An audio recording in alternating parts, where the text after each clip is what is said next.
G'day guys, welcome back to Alliance War. This is season 59, episode 8. So we managed to make it another win in a row, making it 5 in a row. So we now currently sit in the top 10 just. We definitely want to keep winning to keep up this momentum. We've just got the 3 fights in today's war, so definitely the least amount of fights I've ever had in several seasons. We're not even taking 2 full parts here, which is pretty nice. This is a nice chill war for us today. We're against SGA. I think they took a season off last season, just the Platinum one, but they're normally strong on Masters Alliance. Our team is our 7-star rank 3 Sentinel, our 6-star rank 6 Nico Minoru, and our 7-star rank 1 White Magneto. So obviously White Magneto is for pre-fights for other people, although we will be using one of his guidance pre-fights for our Sentinel fight. And we are starting with recoils because our first fight is a Sentinel fight, but we will be taking recoils off once we get to our Nico fights. So we're starting off with a Dust on Path 9. So yeah, we're starting Path 9 in Section 1. So this is Hazard Shift with Bleed and also Rupture. So there aren't too many Rupture immune champions in the game, and obviously Sentinel is not one of them. But we are, being a robot, we are fully immune to Bleed. So Bleed's fine, it's just Rupture will touch us, so we've got to be careful. The Wags boost is nice for the extra long stun. So it can help wait out that extra duration in the Rupture phase. But it's a pretty standard fight for Sentinel. We just want to spam the special 2s, get those Incinerates ticking. The Incinerates Dust is not immune to, and they also do remove sand if we do have any.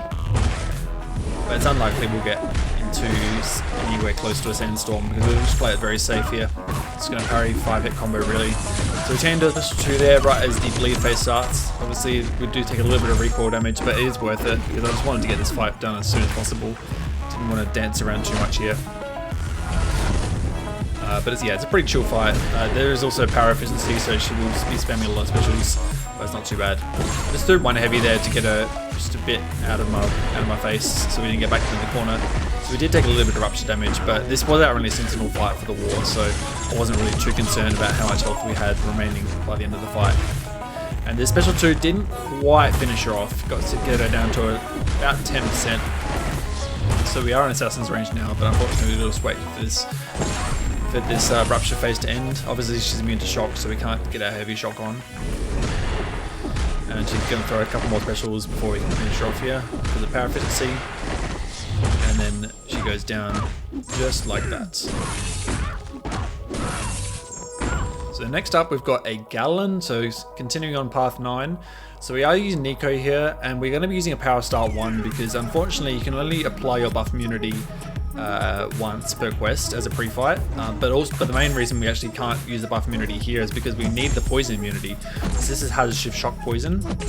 The only other alternative would be to use an Odin buff on her to get a 90% resistance to shock, but no, we use the ward pre-fight to give her a poison immunity, and then with the Power Start 1 we can easily chain up to a special 2, and then the special 2 will apply that buff immunity debuff. It doesn't last a terribly long time, and it is a bit annoying to keep it up and keep refreshing it with a special 1 because of Hazard Shift. You can't really hit too much during the shock phase. We could have thrown a special 1 here and we would have been able to refresh the buff immunity, but I thought it's just safer just to wait out the shock phase, get back to another special 2, and you can see we're still doing a heaps of damage with the poisons anyway. And he's not getting too many buffs right now anyway. He might throw 1 special here. In fact, he doesn't. So we apply the buff immunity here. So he did have 20 planetary mass, but that we got removed anyway with the special knockdown. We're in shock phase now. I wanted to throw that second special 2 right as the shock phase started, so we could try and maybe chain into it and refresh it with a special 1, which we did here. Did get 1 shock on us, which wasn't great, but it's fine. This fight is pretty much over now, and we haven't lost too much health. It's pretty much just a 1 potion heal into the final fight of the war. So the final fight is a 1-eye open Gorr, so pretty much any Mystic works pretty well here. Anyone with good buff control works really well because Gorr obviously has pretty much more buffs than anyone else as far as cosmics go.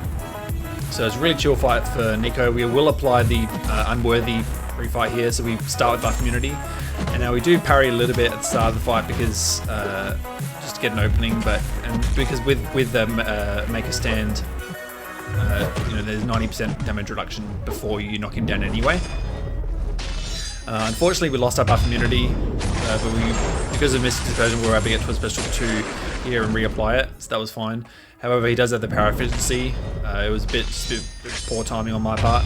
But with the Mystic Dispersion, it's just going crazy, so we're able to get another special 2 already, basically, without doing any other hits. But now we can actually start cycling special 1s. We're into a good loop here now. We've got heaps of poisons on him. Even we've got the invisibility as backup from the special 1. We've got another special 1, and that pretty much is enough to finish him off here. Yeah, so that was the war today. Really chill one. I really like using Nico. I only just got her as a 6-star pretty much for this war. So really excited to potentially use her in future wars. But thank you guys for watching, and I'll see you in the next one. Peace out.